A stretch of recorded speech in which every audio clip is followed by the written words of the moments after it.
Halo teman-teman kelas 10, selamat datang di sesi bedah materi kita kali ini. Hari ini kita bakal seru-seruan membedah bab 2 dari buku ajar kalian tentang hakikat perbankan. Target kita hari ini cuma satu, tapi penting banget. Kita mau bongkar gimana sebenarnya bank itu beroperasi sebagai jembatan kekayaan di roda ekonomi kita. Oke, langsung aja kita mulai ya. Pernah kepikiran gak sih apa jadinya kalau di dunia ini tiba-tiba nggak ada bank sama sekali? Wah, kacau balau pastinya. Kalian bakal kebingungan nyari tempat yang aman buat nyimpen uang jajan bulanan, apalagi buat sekedar top up e-wallet kan? Terus, bayangin juga tuh startup teknologi lokal atau kedai kopi kekinian tempat kalian nongkrong. Mereka nggak bakal bisa dapat suntikan dana buat buka cabang atau bikin aplikasi baru. Jadi ya, bank itu bukan sekedar berangkas raksasa buat nyimpen uang, tapi benar-benar urat nadinya ekonomi kita.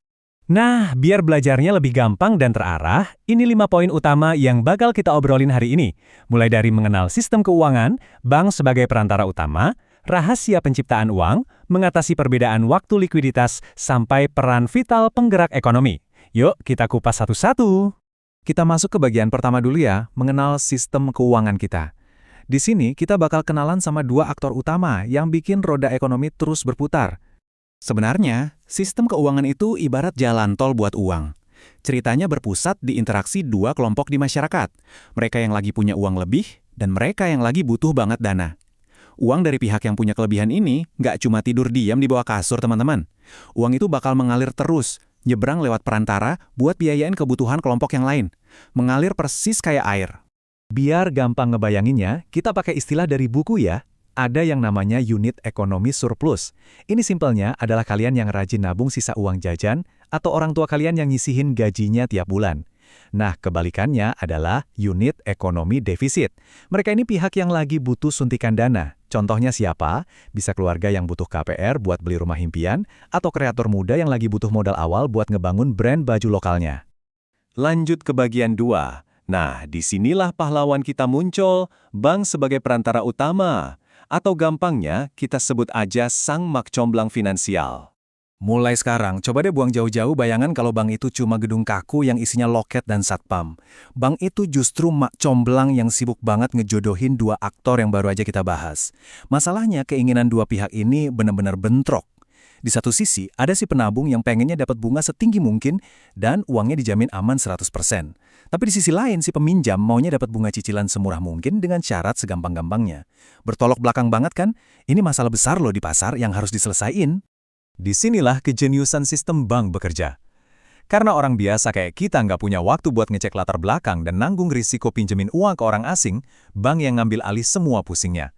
Sebagai imbalannya, bank dapat untung dari selisih bunga.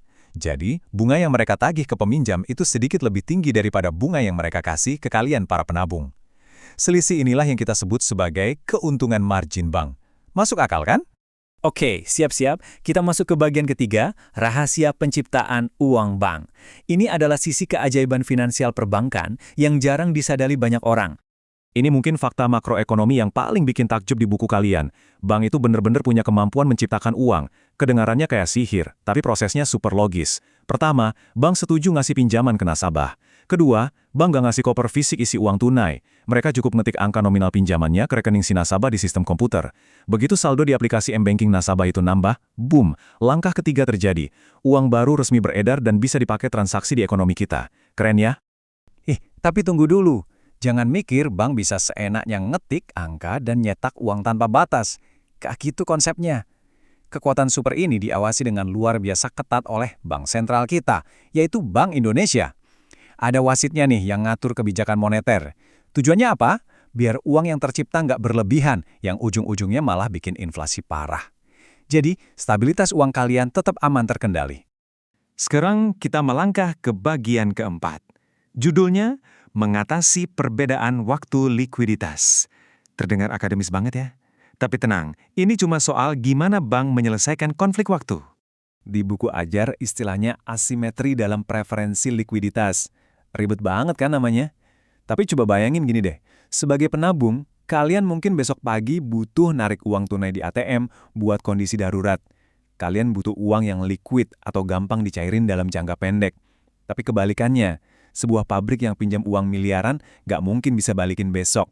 Mereka butuh waktu bertahun-tahun, alias jangka panjang. Kebutuhan waktunya benar-benar nggak nyambung.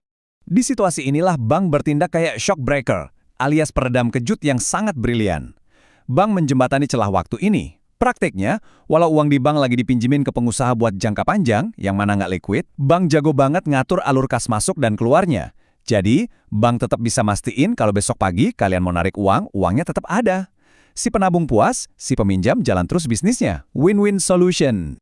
Yuk kita tarik nafas sebentar dan zoom out ke gambar besarnya di bagian kelima. Peran vital penggerak ekonomi yang bikin negara ini terus bernafas. Kerja keras bank di balik layar inilah yang sebenarnya ngejaga detak jantung perekonomian. Kalau kalian lihat catatan di buku, ada 10 fungsi vital bank.